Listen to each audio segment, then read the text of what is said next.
Hi, this is Colleen O'Shaughnessey, and you're listening to the FSF PopCast. The show where the S in FSF may stand for science, but you probably shouldn't plan on learning anything useful. Our show is brought to you by our charity sponsor, the Red Shirt Widows and Orphans Fund, which supports the Wish Upon a Teen Foundation that helps out sick kids when they need it most. And just imagine the comfort you'll give Red Shirt crewman number 145. She'll know that when she puts on the red shirt and joins Tails and Sonic in their quest to find the Chaos Emeralds, that she didn't leave her family destitute and without hope, because the Red Shirt Widows and Orphans Fund has her back, and what's left of her rings. All right, so our guest today is an amazing voice actor that actually hails from our great Mitten State of Michigan. In fact, she's from Grand Rapids, Michigan. That's where we physically met her at the Grand Rapids ComicCon back in 2022. And just for funsies, Grand Rapids is only about 30 minutes up the road from where I currently live. So anyway. It's only 45 minutes away from where I was born. I'll see, there you go. But why she'll be of interest to you is that she has brought several of your most favorite characters to life. Characters such as Tails from Sonic the Hedgehog, Sora Takanouchi from Digimon. I'm pretty sure I didn't pronounce that one right, and I'm not going to get the next one right either. Well, this one I will. Jazz Fenton from Danny Phantom. Nailed it. And then there's Yamanaka in Naruto. Maybe I got that one right. Maybe I did. Probably not. But anyway, we are super proud and very excited to welcome Colleen O'Shaughnessey to the FSF PopCast. Welcome to the show, Colleen. Thank you. Hello, everyone. Hello, hello. Hey. We always get excited when there's another Michigander on the show with us. Right? Me too, because I love when people know that it's Michigander. Right? Exactly. Yeah, it's been kind of fun. And we've had a couple people. We've had Marta Kristen on the show. She was from Detroit. We've had Rob Paulson on the show. He's also from the Detroit area. And a couple other people. Derek Brady is also from Grand Rapids. And so it's always kind of cool when we can break out the mitten and show people where we live, and they're like, "Oh yeah, I get that. That's right on the Lake Michigan coast. You're on the west coast of Michigan," and it's just it's kind of interesting for us. And then you have the other people who are like, "Wait, Michigan has coasts?" So like, seriously, guys, we're a peninsula state. Come on. Of course. So yeah, we are always excited and interested to talk about and to people who come from Michigan. Because it's always cool to see people from your home state that are out doing the cool things and that we get to nerd out about. And it's even cooler when that person happens to be in and around the area that I have lived and worked for the last 25 years of my life. So that's kind of cool. I always think about that kind of stuff.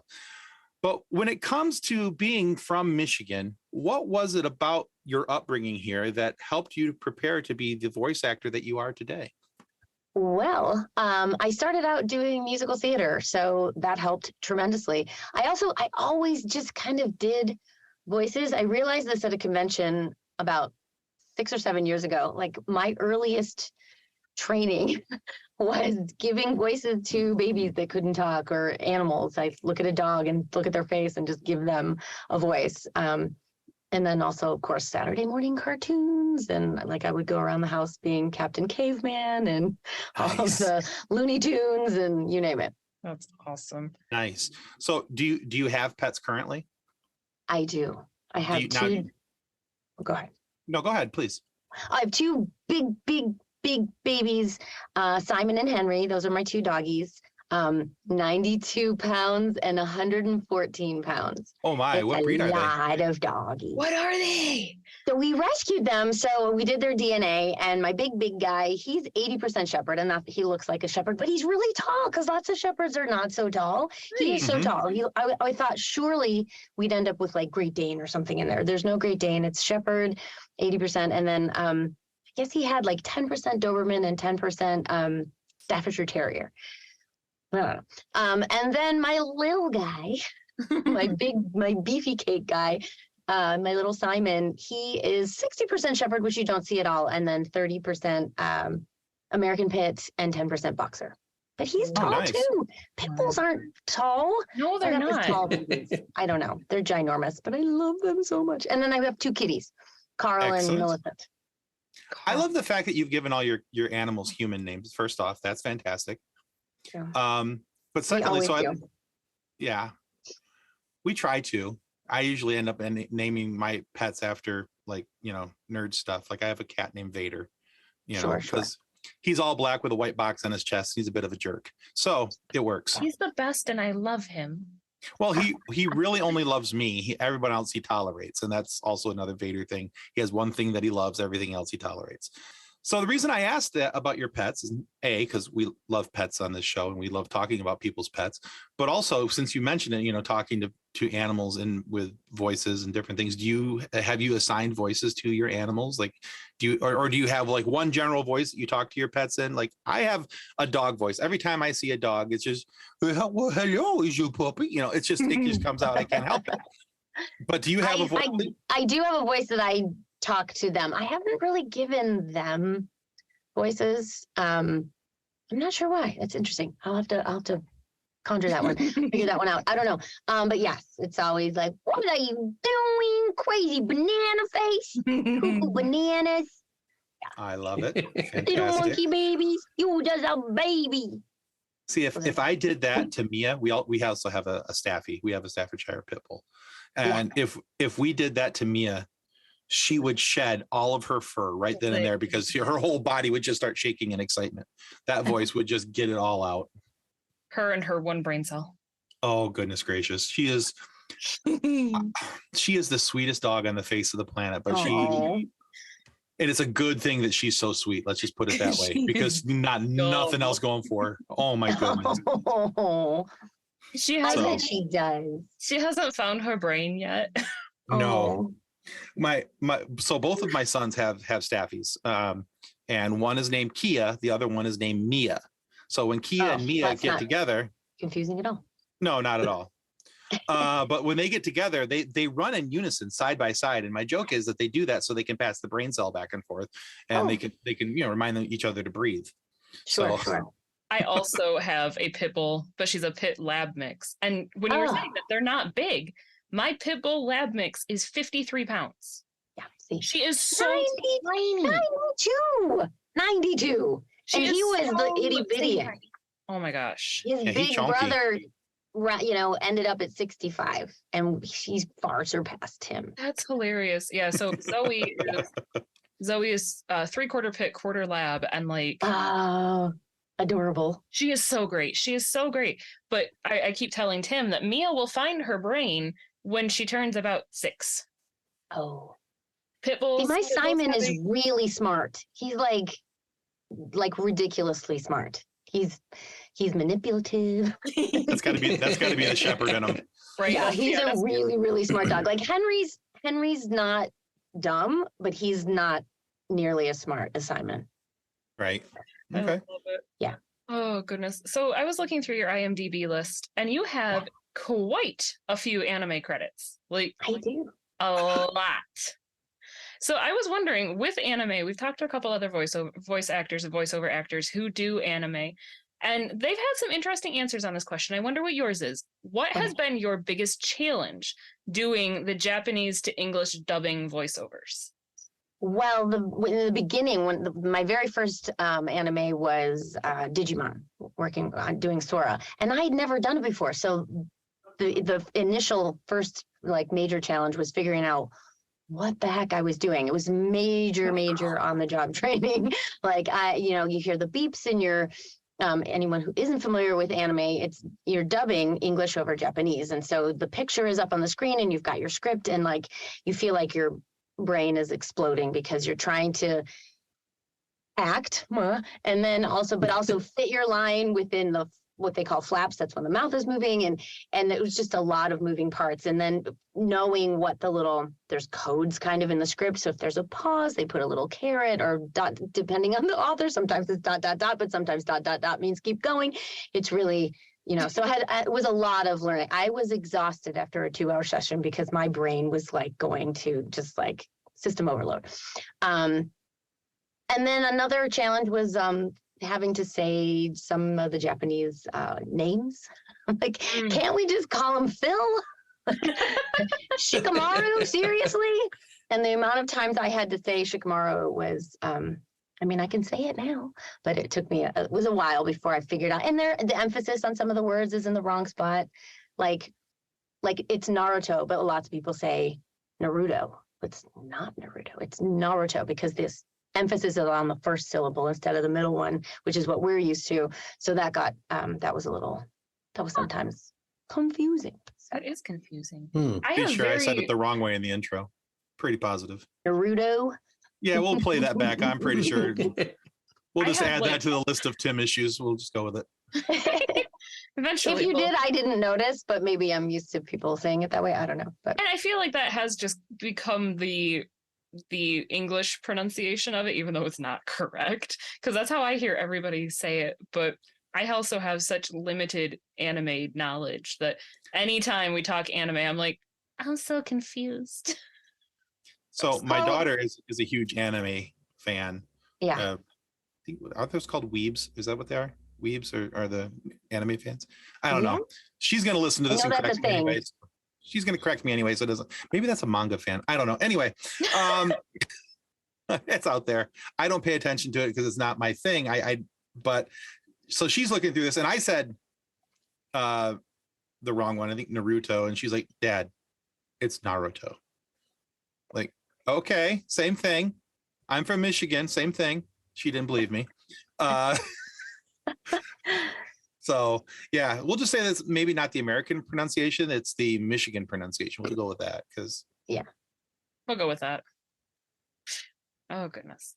Yeah, there was who was it? Tim, now I'm drawing a blank on the name that we talked to. Christopher Swindle. Yes. Brought up and he's the one who told.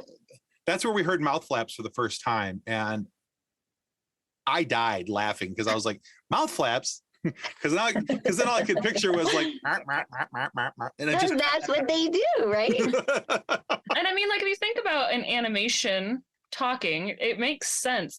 But then the more you just say flap, flap, flap, flap, flap, it's like, yeah. I think Tim got to the point where saying mouth flap no longer sounded like a word to him, and we were just dissolved into puddles of giggles. We'd be in like doing like little podcast meetings talking about who we were going to interview and all these things, and all of a sudden one of us would just go mouth flap, and it just kind of became a thing. So, and now it has to come back. Your mouth flap. Exactly. Mouth flap. That's funny. It's just going to randomly pop into my head for the next couple of weeks again, and I'm just going to start laughing again. It's totally going to be a thing. Be driving my daughter to her hair appointment tomorrow and just be like, mouth flap. So, Colleen, we all have that little something that is close to our heart. What is a smaller project or a little less known project that you have done that you wish had gotten a little more love? The Kids from Room 402, without a doubt. It was my very first show that I ever did. I played Polly McShane. She collected spoons. She was super loud and hilarious, and I absolutely loved her. And it was such a great show. It really was. But it was on Fox Family at the same time as Recess was on Disney, and they crushed us. And it wasn't, I mean, similarities because it was, kids in an elementary school, but our show was different than theirs. But the scripts were great. It was funny. Everyone was so good. And gosh, I think we got 2 seasons. I don't know. And then Fox Family became ABC Family, and then, anyway. So that one I would have loved for it to have gone, for more people to have seen it, because it was so good. Kids from Room 402. Okay. Yeah. I will have to check that out. Yeah, I was over here with the, man, why don't I remember that one? And then you said Recess, and I'm like, oh, that's why. See? See what happened there? I know. My kids watched Recess, so yeah, I get it. I still quote Recess. My sister and I like send Recess GIFs to each other, and yeah. Yeah. Well, Colleen's like, interview over. Rude. You better go find some Kids from Room 402 ones. Or I definitely will now. No, there probably aren't any, so you'd have to make them. I don't know how to make one. That's not my goodness. I could do a meme. I don't know how to do a GIF, but I could do a meme. So, Colleen, as we mentioned earlier, we met you this past year in November at the Grand Rapids ComicCon. Now, it's always impressive us when we go to cons and we see the lines of people who are there to meet the stars of the shows that they love. And I will just say, you, ma'am, had some serious lines. That was impressive. And I know that because we got in line 4 different times to be able to try to get up to your table. Sorry. No, it was great. The thing that I appreciated about it the most, though, in all honesty, was that when everybody would come up, and they would tell you who, their favorite character that you did. I love the fact that you interacted with the people as genuinely and as honestly as you did. And for some, you would do the voices and you just see the smiles hit their faces. And that was, for me, that was fantastic. I was like, well, that is really very cool. Look how cool she is. Now I know I definitely want to talk with her, because that was just the thing, it was just, you get to see the genuineness of some people as they do stuff like that. So over the years, because I have to imagine that doing a Comic-Con can't always be easy. And it depends probably largely from con to con, how easy it is and how easy it isn't. So I'm wondering two things. This is a two-part question. I told you all that so I could ask you this. Okay. How important to you are the Comic-Cons getting out in front of the fans? And B, what is one of the biggest challenges with the Comic-Con that you've had to learn to work around? So it's to me, it's very important because so in the beginning I was like, oh, that'll be fun. I'll go, see some places that I'd never seen before. And then as you do them, and like you said, I have these lines, and these people are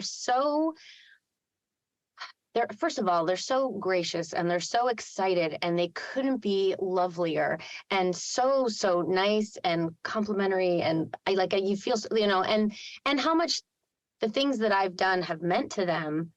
Like, I love what I do. And I've always, I'm living my dream. Like, this is exactly what I wanted to do, and I get to do it. So let's start with that. That's amazing. And then you just don't realize until someone comes up to your table and they're almost in tears how much Digimon or something that I did 20 years ago meant to somebody, I cannot tell you how many times people have said, oh, I was going through a really hard time and this got me through X, Y, or Z, whichever project that is, so near and dear to them. And that's so special. And that they want to share that with me is just, that's phenomenal. So I'm so appreciative, because, you can't do what I do without people watching it. Right. Right. So it is. I feel like, it's wonderful for me, but I think it's great for them too. And it's just this, I don't know. And I appreciate that you said that you noticed that I talk to people because I want to give them their time. Like, they've waited in line and they spent money and they drove for 4 hours or however long it took them to get there, what a bummer to be waiting this line and then zoop and hand it over and next. I would never do that to somebody. I just couldn't do it. I couldn't, so I try to give them as much time as possible, and B was difficulties that I've had to overcome. What's something that you've had to learn to overcome or work around with having to go to the cons and work at the cons? Because it's, I assume that there's got to have its own set of challenges. Unique. Well, I get exhausted because I'm like, my face hurts by the end of the day because I'm smiling and laughing with everybody. So I get really tired. And so then by the time I get home, either my voice is done in, which I've learned some tricks to figure that one out, because I was really worried. I was like, oh no, I can't go do these and then not be able to work when I get home. If my voice is wrecked or I get sick, and then add COVID layer.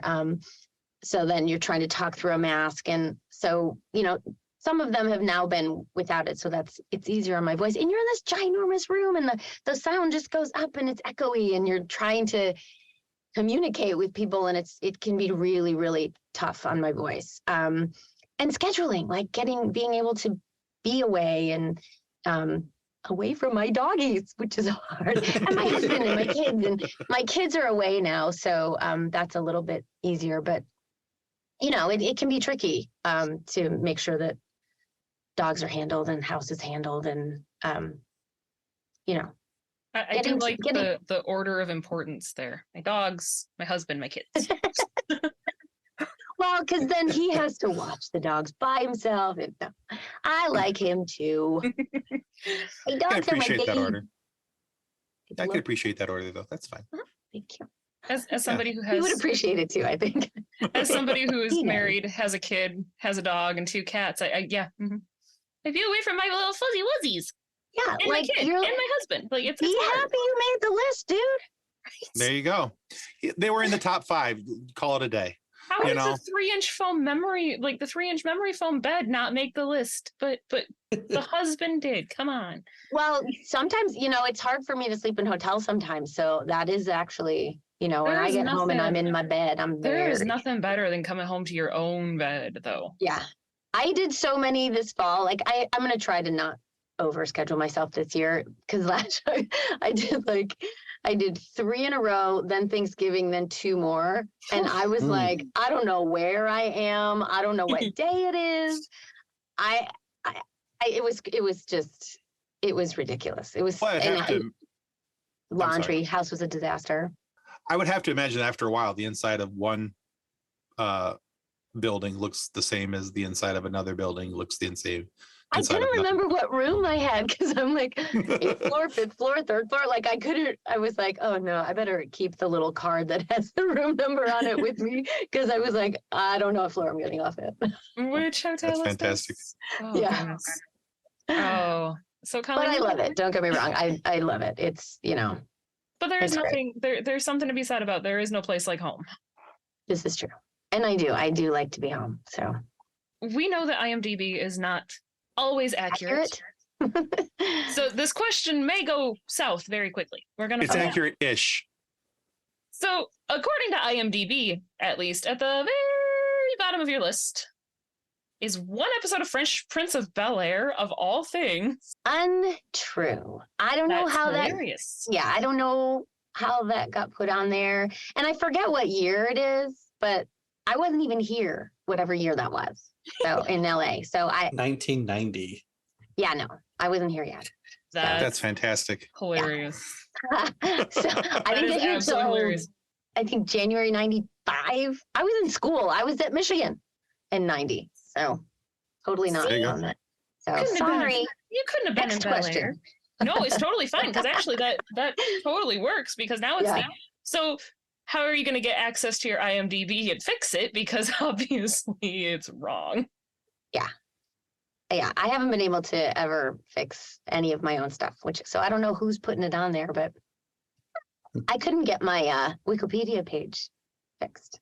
Weird. I think somebody did it for me, but there is a hideous picture of me on my Wikipedia page, and I don't know who put it there, and I tried to change it, and they said, no, I didn't have access. Oh no! You gotta love that you don't have access to information about you. About me. It's totally me, I swear. That's It's all good. See, the only thing I've ever had to correct on Wikipedia was for the house that my mom owns because it's on the National Historic Registry. Oh, But at least then it's just a house. It's not myself. Like that's Yeah. How do you have to prove to Wikipedia that you are you to change the information it was about you unclear how I had to do that, but I failed. when anybody else can apparently put the information up there, but you I don't know. I think that's it's like there's like a secret society, like a Wikipedia. They have hoods and meet in dark places and yeah. conjure Wikipedia pages. So people who 'Cause I don't couldn't know join even the who made Masons. my Wikipedia page. so there's Wiccans. Are they Wiki-ins? Yes, Wikipedians. Wikipedians. There we go. There we go. That's people even better. who couldn't join the Freemasons. So they started their own. They're gonna make up all the lies about the Freemasons and put it up on Love it. Wikipedia. We have our own secret society. No, you cannot join. We'll put out whatever we want. And you can't correct it because we said no. So have you only ever done voiceovers or have you also been in front of the camera? I've been in front of the camera a handful of times. I started out doing theater, so I've done a lot of stage work. And when I first moved to LA, I dabbled. I was trying to do everything. And so at one point it was too much. And so I everything was kind of getting, a half-hearted effort. And so I was spread too thin. So I was like, all right, if I had to pick at the end of the day, one of all of these things, what would it be? And every single day and twice on Sunday, I would have picked voiceover. But I did do a handful of things here and there, commercial stuff. And I was in Starship Troopers. I was an extra on Starship Troopers to get my SAG card. That's cool. Nice. Yeah. So, That's one way to get your SAG card. It was what I did to do it. So That's right. Not everybody can say that. That's not everybody can. It's true. No, that's good. You know what? That's one of those campy, fun sci-fi movies. Actually, I think that's really cool. So, well, and I met Casper Van Dien at a convention in December, and he was talking about Starship Troopers. We're in the green room, and was like, fun fact, I got my SAG card doing. He's like, we worked together. I'm like, well, barely. I mean, you were there and I was there, but we weren't like working together. And so then somebody went on, I don't know, they like scrolled through the movie, and I said, there's the scene where you can see me, because I'm like coming up to a counter right before they're coming up to the counter, so you can totally see me. And they found it and they screenshotted it and printed out a picture, and he's like in the background and I'm up there. We're like signing up to go to war, and I'm laughing. I don't know what I could possibly be laughing at or why, but all right, I'll be looking for that as well. At the ridiculousness of the I'm right plot there, of the movie. Things to watch tonight: Kids from Room 402, Starship Troopers. Starship Troopers. So you had you had mentioned earlier to Tim that you had gotten your start in theater. Yes. So when you were still in Michigan, you were doing musical theater here? Mm-hmm. I did it for forever. When I was like, I was a really shy kid, and my sister started doing musical theater. A friend of mine was in Annie, and everybody knew, oh, that's Julie, and she does musical theater. So she came to my sister's brownie troop meeting or whatever. And my sister was like, I want to do that. So we took her to an audition, funny enough, for Annie. And like, music was always in our house.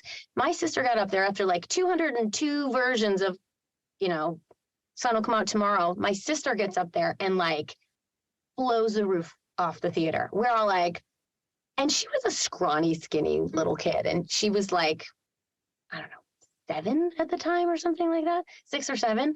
And she was just like, she had this voice, like you could hear it out in the parking lot. We were like, where did that come from? So she started doing it. And I was like, oh, I couldn't possibly. And I played the clarinet. So I played in the orchestra for a couple of the shows that she did. And I was like, you know what? She's having way more fun than I am. So I auditioned for one, and that was it. I did Fiddler on the Roof, and that was it for me. So I did theater all through middle school, high school, and then I did musical theater at the University of Michigan. That's so cool. Yeah. So cool. I did one high school musical because that was all that my schedule allowed, and I was a spoon in Beauty and the Beast. But it was awesome because I was a spoon. It was totally cool. And yes, but like in a tuxedo with a big shiny silver spoon sticking out the back of it. It was so much fun. I love it. And in the battle scene, like the fork and I picked up the knife and ran with our friend who was dressed up as a knife to attack people, because why not? That is brilliant. Why wouldn't you? Obviously, that's what you're supposed to do. Your friend is a giant butter knife. Why not use them to stab somebody? Yep, that's what you do. Did any of the cutlery at any time yell out, "I'll fork and get you"? Only backstage. Oh, okay, just checking. I was gonna say, please don't ask if there's video evidence, because it's over there. Because there is. I have the DVD. It's back there. I love it. Kathleen is what we like to call show code, and you'll need to upload that later. Okay. If I can get it to ever work again. Whatever. Actually, the last time I watched it, it was they're cutting away every time I'm on stage. It's okay. Oh. Like, I don't think you can actually see me at all. And in like the cast photo, it's just my spoon. You can't see my face. It's great. Oh, but it's you. I know it's me. So, Colleen, you've done a lot of things throughout the fandoms. And so were you a fan of such things like Naruto or Sonic? Like, were you a fan of these beforehand, before you got the part, or did you get the part and then become a fan? Most of the stuff was the second. I got the part and then became a fan. I'm trying to think of one that I knew before. So anime, I was really unfamiliar with anime, and I had no idea that Naruto had like 700 and whatever episodes possible. You know, I had no idea. And there's a chunk where my characters aren't there. I literally, like 3 years went by, and I got a call. They're like, "Oh, you want to come in for some more Naruto?" I'm like, "That show's still going?" Like, I had no idea. So I'm a little bit like not so much in the know. And of course, I'd heard of Sonic the Hedgehog. Who hadn't? But I didn't understand. I didn't get it until I got to do it. So, yeah, takes me a minute sometimes. That's okay, but that universe in of itself has such a huge following, going all the way back to the Sega days. That's just it's kind of crazy on that one. Yeah. So, all right. So one of the other things that we like to often talk with our guests about is the process of their work. You know, how they get the job, how they maybe shake off the ones that they wanted, but they didn't get for whatever reason. You know, the almosts. You know, because sometimes, you know, a lot of the actors that we've talked to, a lot of the voice actors that we've talked to, they get their hearts set on a certain job, and then this is the one, and you know, they're really looking forward to it for whatever reason. Maybe it's, you know, got ties to their youth, or for whatever reason, something sentimental. But we also like to do this. We also like to give you guys an opportunity just to throw something out in the universe, see if it happens. Is there a project or a character that you haven't done yet that you're hoping that one day that you get to do? I want to do all of them. Solid answer. I would love to do something in the Star Wars universe. That would be amazing.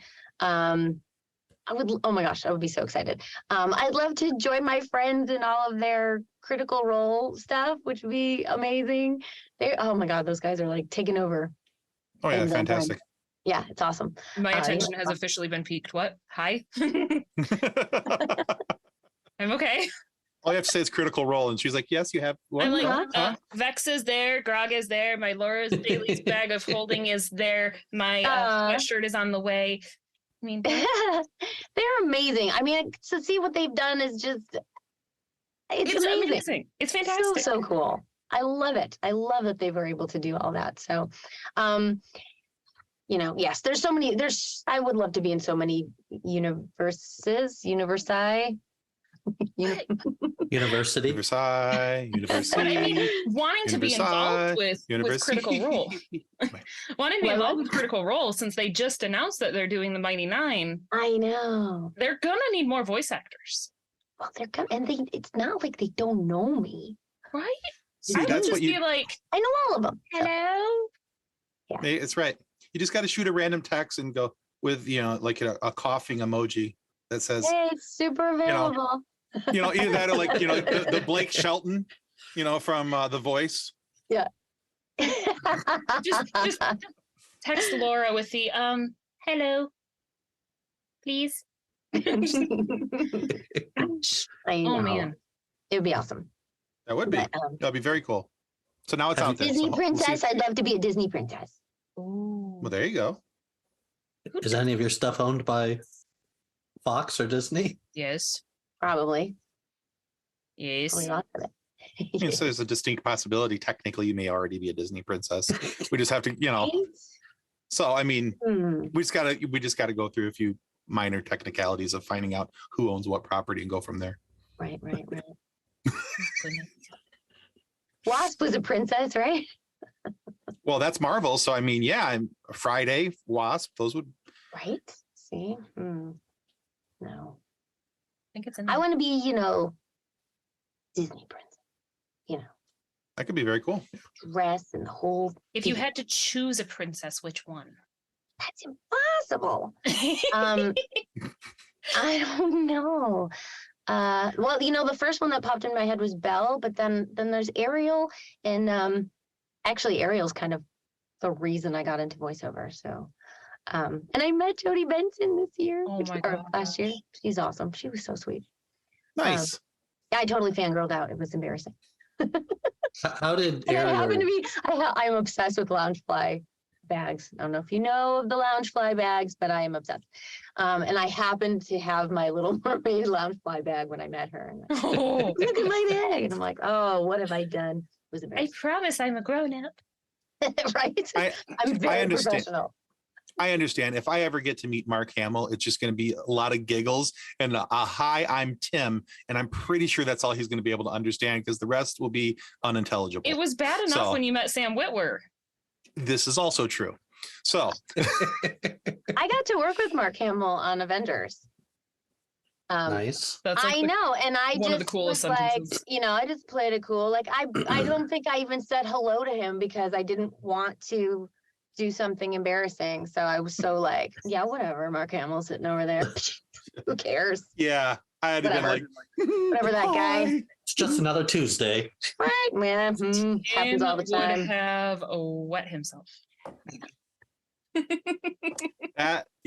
Mark Hamill and Harrison Ford are dream interviews, and yeah, giggity. Yeah. Anyway, See, but I feel like I would be like moving that. on. I feel like I would do that with like Laura Bailey. Like it would be I would forget my words. I would be like Vex and Chester and. So we've talked about Sonic the Hedgehog and how it's been so popular since its first days on Sega. And that popularity lives on with the 2 recent movies where you got to bring Tails to the big screen.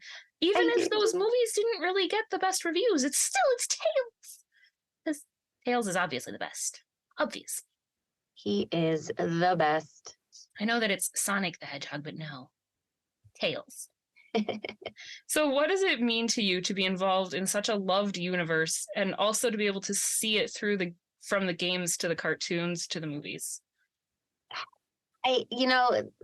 Seriously, you talk about like, what would I want to do next? Like, I did it. Like, I got to keep this character. I get to keep voicing this character from all those genres and then bring him to the big screen. And I feel so lucky. Like I got to bring him full circle, and and often we don't get to do that. We often get replaced. And so for them to trust me with him and allow me to take him to this, wider scope, bigger arena was an honor.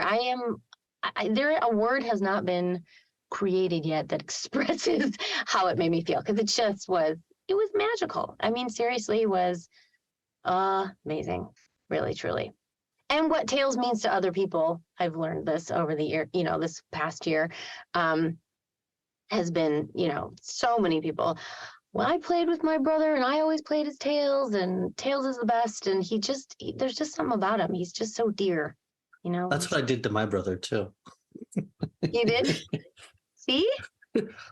Yeah, it was the second Sonic on Sega where you could play Tails, and I don't know, Tails didn't really do much, but like he could jump and fly with his tails, which was really cool. We actually just introduced my daughter to Sonic the Hedgehog a couple weeks ago. She's 4. And like I told her, I'm like, so I'm going to talk to the voice of Tails. You are? I'm like, yeah, because it's awesome. And Tails is totally her favorite. Of course. And partially just because he's yellow and yellow's her favorite color, but also because he's Tails. He's fun. Even if he can only jump, Nick.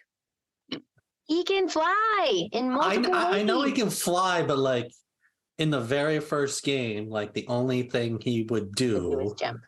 Yeah, would just kind of jump and follow Sonic, because I kind of wanted to be the one that controlled the game, but that's a Big Brother thing.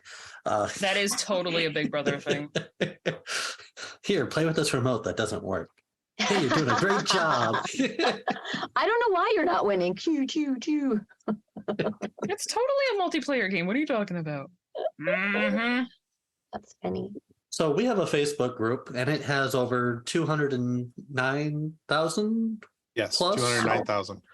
And it is just filled with memes. It is this universe and that universe mixed with just memes galore of anything funny in the science fiction realm. So if you could take 2 of your characters and either mash them together to make a new character, or to combine and just kind of join forces together to either rule the world or to save the world. Which two characters would you choose? Tails and Wasp, but separately. No, we're not going to merge them. That would Okay. And would you want them to like help save the world or to like rule the world? Save world, and then rule. No, save the world. Rule the world as good guys. Yes. Free lunch for everyone. See, they're good guys now. So, all right, Colleen, we have one final question for you. Okay. And we call this our silly question. Not that some of the things that we have already weren't silly, but that's not the point. So say you wake up tomorrow morning and the zombie apocalypse has started. Okay. What's your weapon of choice? Oh, shovel. There you go. That's solid. Shovel. That's a good one. Big old shovel. Just crack them in the head. Easy to get your hands on, and you don't have to worry about reloading it. Right? That's So, true. yeah. Many hits from a shovel. Bingo. Yeah, I was thinking baseball. Pretty sure bat, there's been more accidents on work sites with a shovel and like losing step limbs. on that thing, blam, right in the head, right? Well, Colleen, thank you so much for being on our show today. Where can our listeners go to find out more about you and your works? They can go to Twitter. I am at VO Colleen on Twitter. I'm on Instagram at Colleen O'Shaughnessey. I just started TikTok. So I'm on TikTok, and it's real Colleen O'Shaughnessey on TikTok. La la la la la. Those are my socials.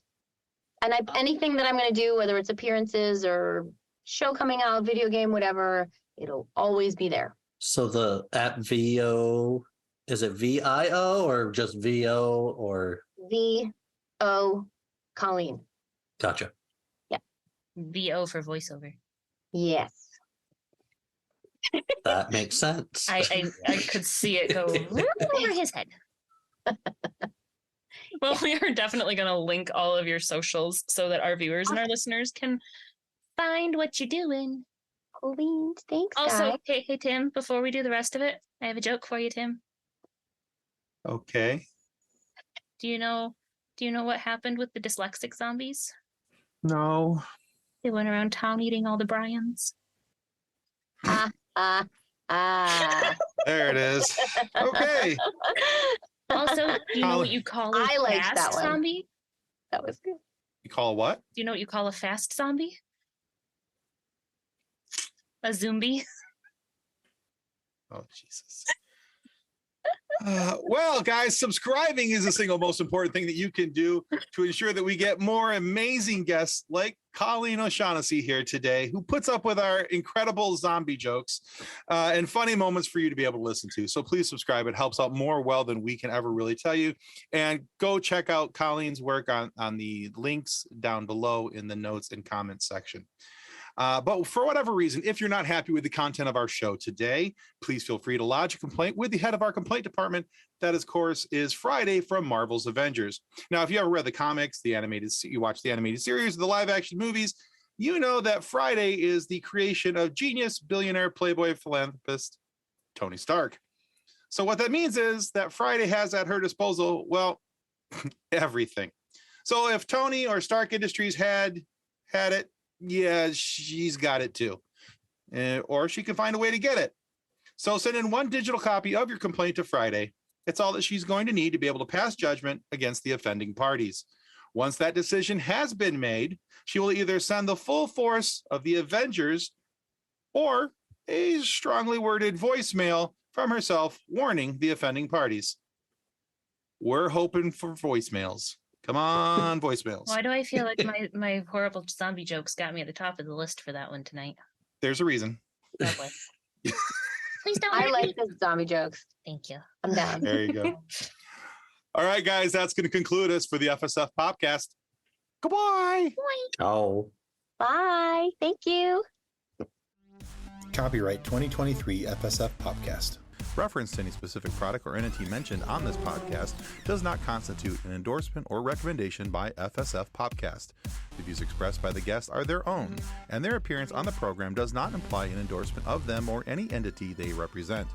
If you have any questions about this disclaimer, please contact us via email at info@fsfpopcast.com. Original music by Jordan Michaels.